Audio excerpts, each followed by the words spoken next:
They say the gods cry when a woman trades her soul to survive.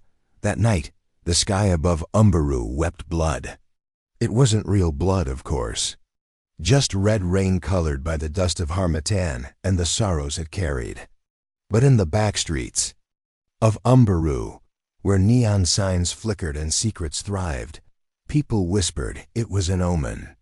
In the heart of this pulsing African city, where heat danced off rooftops and motorbikes sang through alleyways, lived a young woman named Esh. Her beauty wasn't the kind sung about in praise songs. It was quieter, sharp cheekbones like carved wood, eyes like midnight pools hiding storms. Her skin glowed a deep bronze under club lights, and her hair, twisted into thick lokes, coiled down her back like a river of night. By day, she was invisible, just another shadow in a city that forgot poor girls like her, but by night she danced. The club was called the Red Calabash, tucked between a fish market and a broken street lamp. Inside, the world turned wild.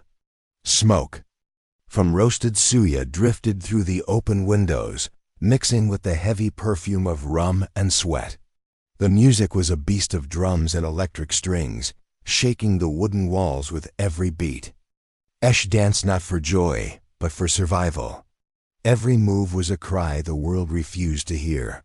Her heels bit into her skin, her smile stitched on like a mask, and still she spun. Men threw bills, women whispered, no one asked her name. She had no choice. Back home, her mother, once a schoolteacher, now lay sick in a rusted iron bed, coughing blood into torn cloths. Her father, a mason, had died beneath a collapsed church wall 2 Harmattans ago. Since then, Esh had become everything: breadwinner, nurse, and shield. Debt collectors came weekly. The landlords circled like a hungry hawk. Even the herbalist who promised healing roots asked for payment Esh did not have. On this particular night, the rain had stained the streets crimson. The club buzzed louder than usual. Esh had danced 3 full sets, her calves burning, her spirit dimming, and then he arrived. He didn't belong here.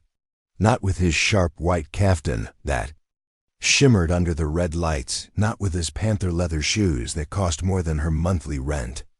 He moved like a lion who knew no fear. No drink touched his lips, no smile crossed his face. The bouncers called him Makanan, son of the late Chief Oteno of the Eastern Hills, but everyone in Umberu called him the Ghost Prince. Richer than the governor, colder than morning steel. Rumor said he built an empire trading diamonds from the northern caves and livestock with the mountain kingdoms. But no woman touched his arm, no heir sat on his lap. He watched Esh, not like the other men hunting, devouring. He watched her like a riddle. She felt his eyes on her the way people feel thunder before it breaks. When her set ended, she stumbled into the dressing room, heart racing. She removed her heels, wiped her sweat. Her reflection stared back, tired, lonely, trembling. And then the door opened. There he stood. "I want a word," he said, voice like smooth wood scraped by wind. Esh blinked, unsure if she should scream or run. "Why me?" she asked, her voice barely air. "I have a proposal." Her fingers tightened on her wrapper. 6 moons, you live with me, you give me a child. You leave with 300 gold pieces. Silence. Her ears rang. Did he say child, no marriage, no love? "I have my reasons," he added. "If I don't produce an heir by the end of the season, my father's wealth, the lands, the trade ships, the stone fortress, will pass to distant cousins. Men I do not trust." Esha stepped back. "I'm not for sale." "No," he said calmly. "You're not. This is an exchange. One life for another." Her chest tightened. Her mother's last dose of medicine had run out. Rent was 3 weeks late. She hadn't eaten a full meal in 2 days. He placed a scroll on the vanity. Inked in fine calligraphy, the agreement waited. "I need an answer before sunrise." He left. Esha sat alone. The storm outside howled through wooden Slats, she opened her phone. Her mother's photo stared back smiling before the sickness dimmed her cheeks. Tears blurred her vision. Her hands shook as she unrolled the scroll. Gold gleamed faintly from the seal.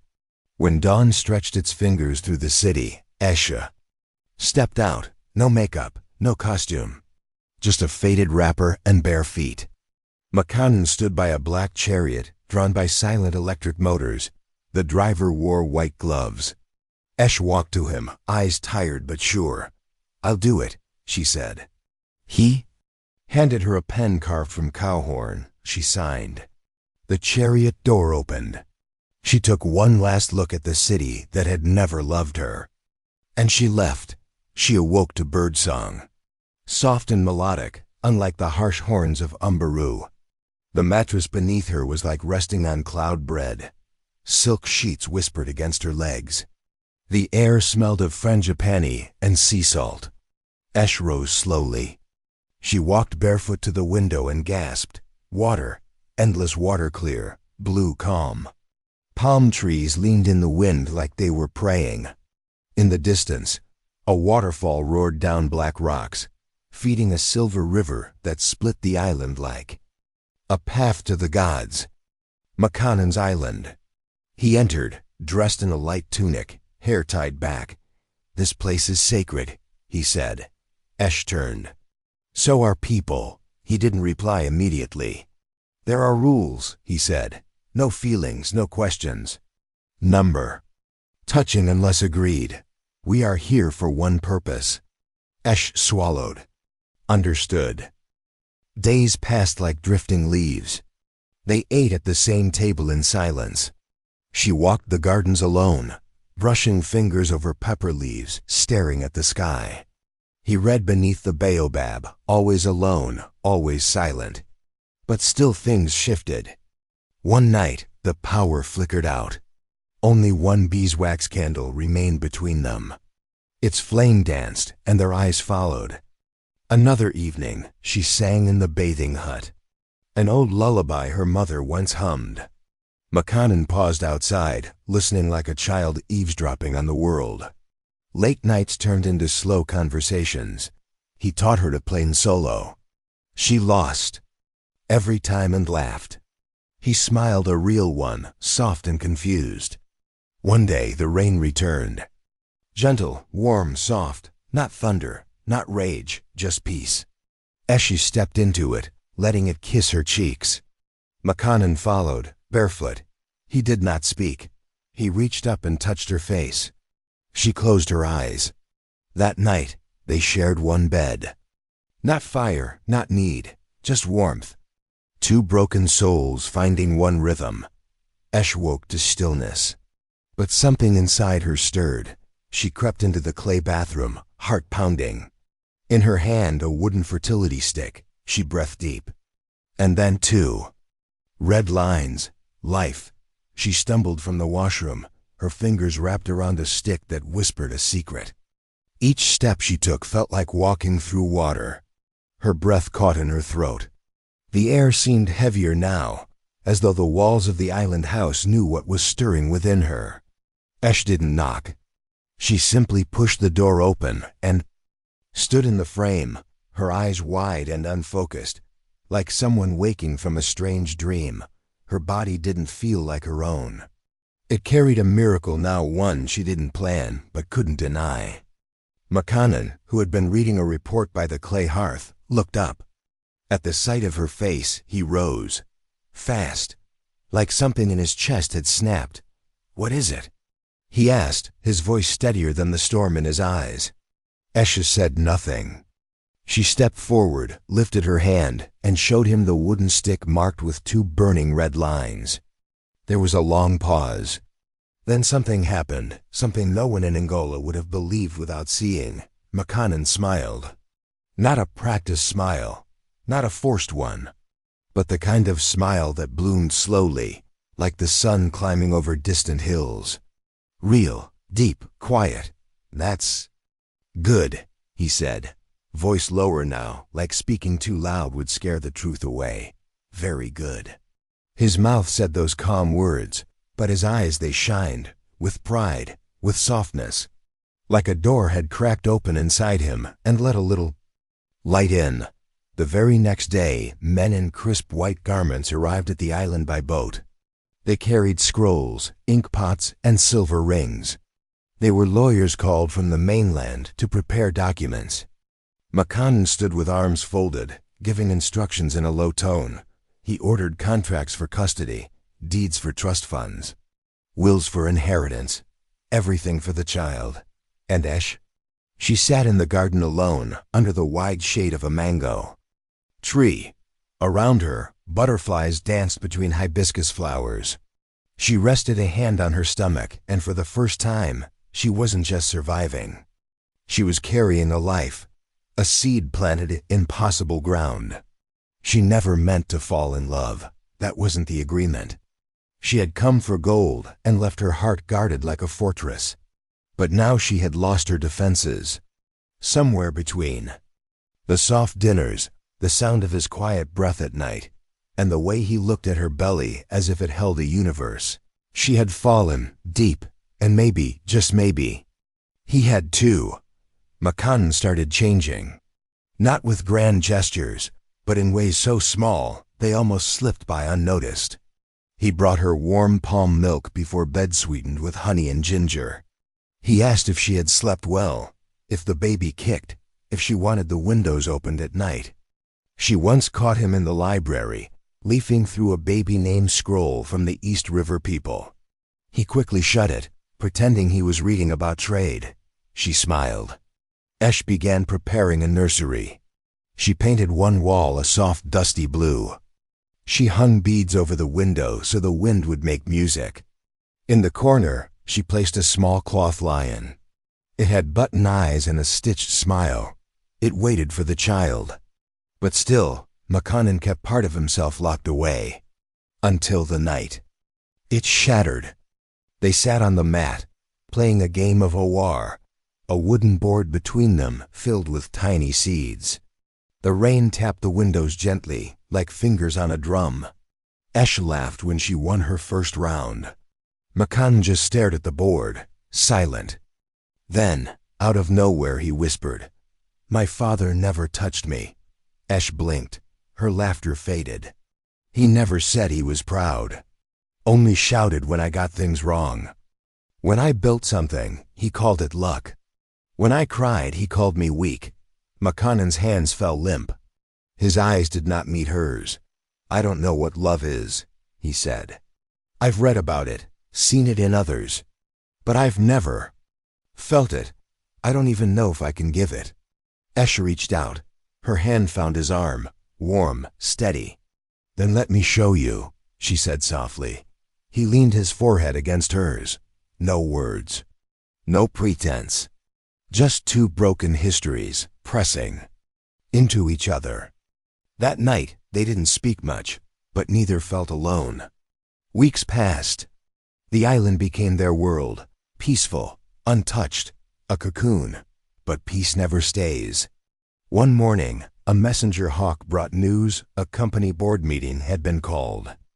Makanan needed to return to Angola City to finalize the transition of his father's legacy.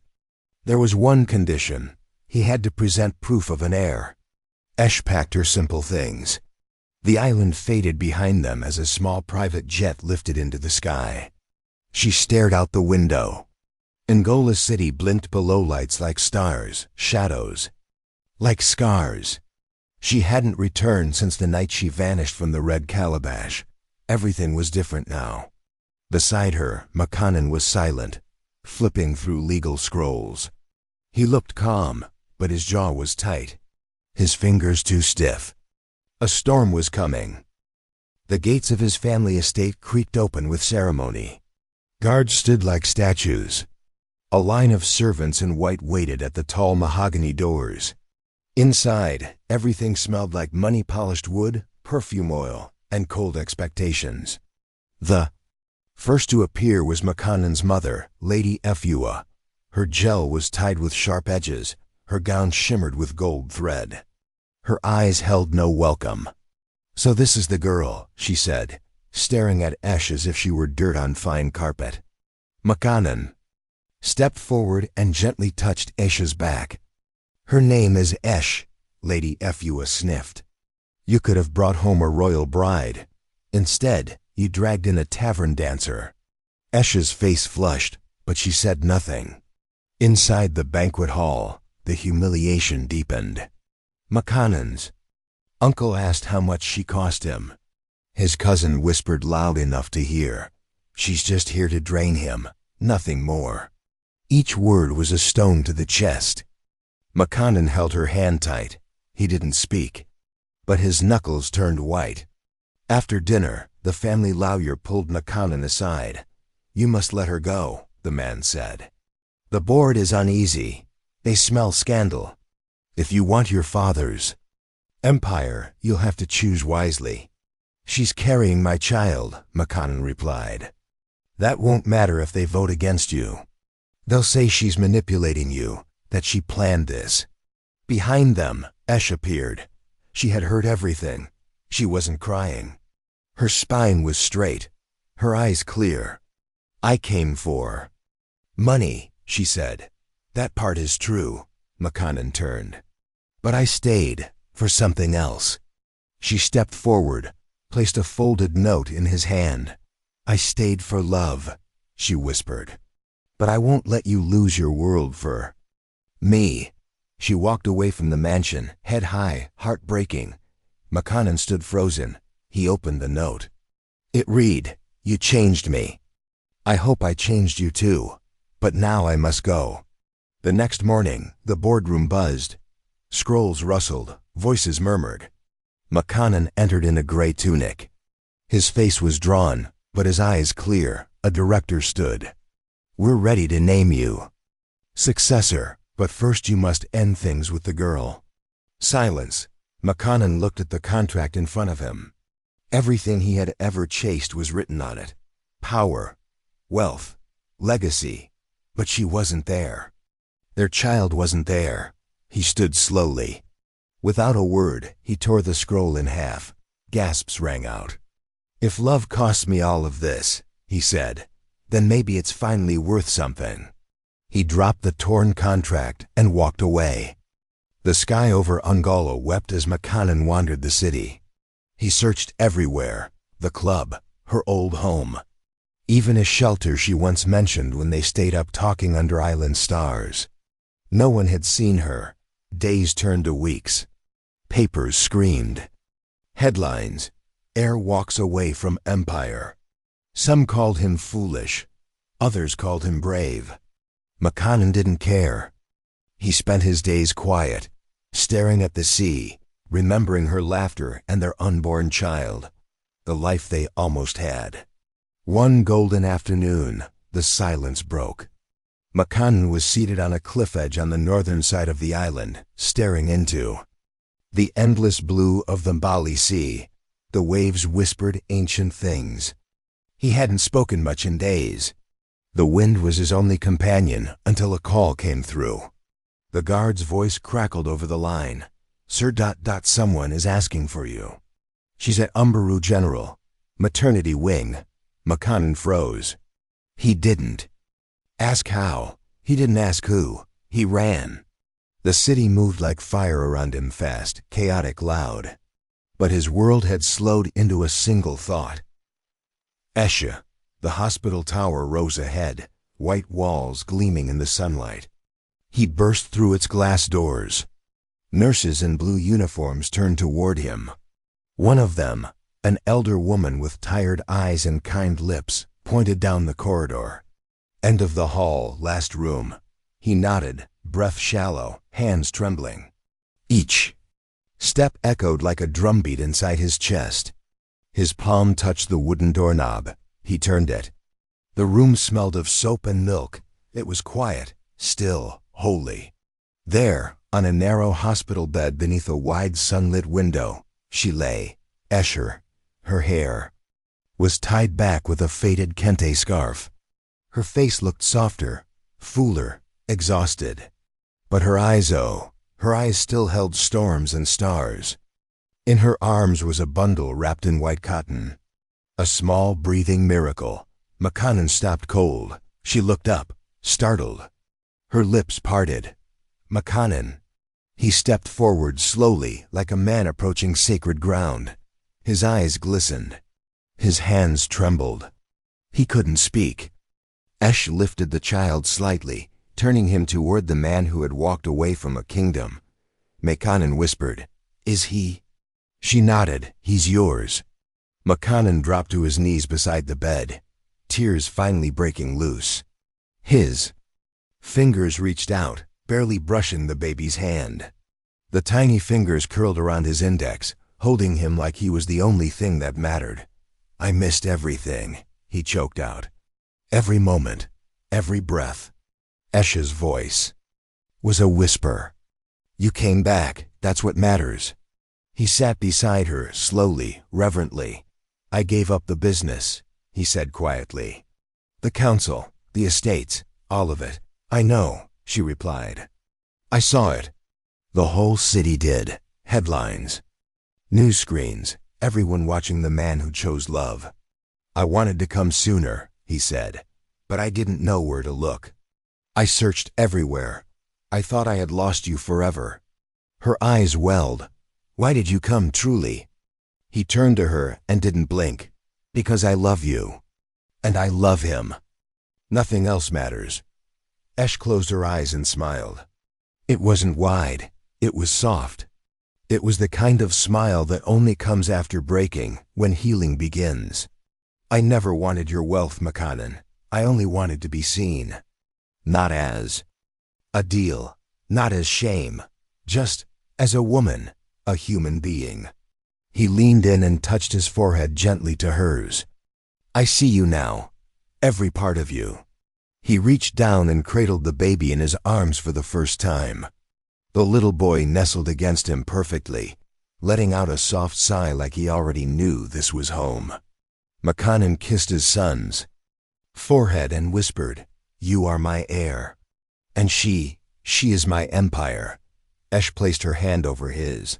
"What now?" she asked, breath barely a sound. Makanan looked out the window, where sunlight bathed the city in warmth. "Now we begin again. No contracts, no rules, just us." Esh nodded, tears slipping quietly down her cheeks. In that moment, the fear that had built a house in her chest finally packed its bags. She never planned for love. He never planned for family. But life, the oldest storyteller of them all, had written them a different ending. A few weeks later, on the same island where it all began, the sky turned golden as the sun prepared to sleep. Makanan and Esh stood barefoot on the beach, their feet sinking gently into the warm sand. The waves whispered against the shore like an old griot humming a lullaby. The breeze carried the scent of salt and mango blossoms, wrapping around them. Like a soft cloak, there were no royal crowds, no thrones. Just a few close souls standing nearby people who mattered. A gentle drumbeat played in the background, slow and rhythmic, like the heartbeat of the sea. Esh wore a flowing dress, the color of ripe plantain flowers. It danced with the wind, brushing softly against her ankles. Makanan wore a simple white linen tunic, stitched with blue threads like river veins. Their son giggled nearby, swaddled in the arms of an old nurse who had once helped Esh's mother during childbirth. They faced each other under the woven arch of palm leaves and sun-dried vines. No priests, no lawyers, just truth. Makanan took her hands in his. "I don't need land," he said, "or power, or gold. I just need you." Esh's voice trembled as she replied, "I don't need anything but love. Yours. His." They kissed as the tide reached for their toes. It wasn't loud. It wasn't showy. But it was eternal. And as the sun dipped below the edge of the world, leaving streaks of fire in the sky, they stood as a family against all odds, against all pain, against all past. The world had taken much from them, but in return, it had given them something greater, each other. A future, and a child born not of contract, but of courage. Love is not always loud sometimes. It's just two hands holding on when the world lets go. If this story touched your heart, don't forget to like, share, and subscribe for more soulful African tales that remind us what truly matters.